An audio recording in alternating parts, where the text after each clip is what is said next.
Hey everyone, and welcome back to my channel and my kitchen. Today, I'm going to make some delicious pickled peppers with a tomato sauce for you. For this recipe, I'm using 2.2 pounds of thin chili peppers and 4.4 pounds of tomatoes. That's about right. First, let's process our tomatoes and get them on the stove. We'll simmer them for 30 minutes. While that's simmering, we can chop our peppers. I'm just going to chop these tomatoes into large pieces and put them in the food processor. No need to peel them.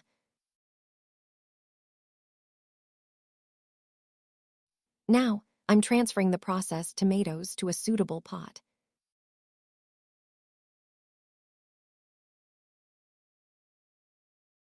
While our tomatoes are simmering away, let's get to chopping our peppers.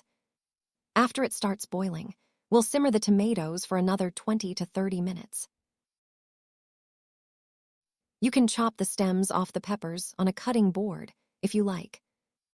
Or, as I'm doing here, you can just grab them and chop them by hand. I find this way is just quicker and easier. I'll chop all of them up just like this to get them ready. Here I have a whole head of garlic. I'm going to pour some hot water over it. This will make peeling the skins a breeze. See, my tomatoes have finished simmering. I simmered them with the lid off. No lid on the pot at all. It reduced beautifully. It got nice and thick. Now, let's move on to the next steps. I'm adding 1 cup of vinegar and 1 cup of vegetable oil. Then about 1 tablespoon of kosher salt and another tablespoon of salt. Always use kosher salt for these kinds of recipes. Give it a quick stir, and then I'll add my peppers. And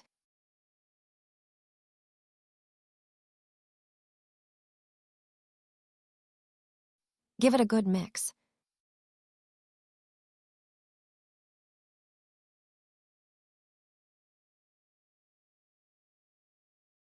And of course, let's not forget our garlic. I've already peeled the skins off.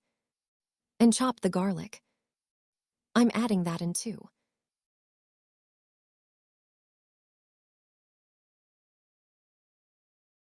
My sauce is starting to boil. I don't want to overcook the peppers. Just about 5 minutes after it starts boiling, and then we're taking them off. Look, the color of our peppers has changed. We can take them off now. And right after adding my roughly chopped half bunch of parsley. I don't want the parsley to lose too much of its vibrant color. A quick stir, and off the heat they go.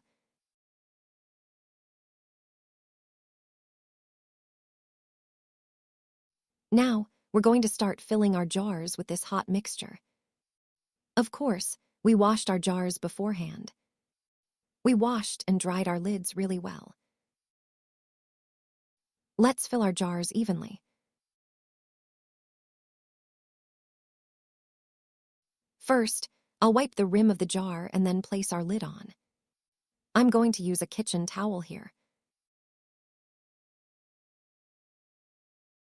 And tighten it up really well.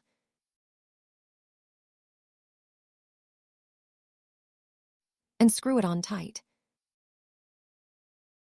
You can either turn them upside down like this, or just set them aside without inverting.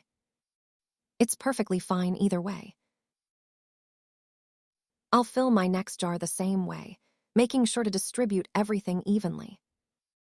Let's mix the liquid and the solids together so that each jar gets a good balance. It'll be perfect.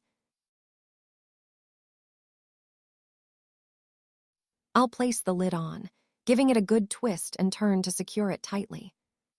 And screw it on nice and snug. All right, everyone, we've reached the end of another batch. Let them sit overnight, and in the morning, if the center of the lid has dipped down, that means the seal is good.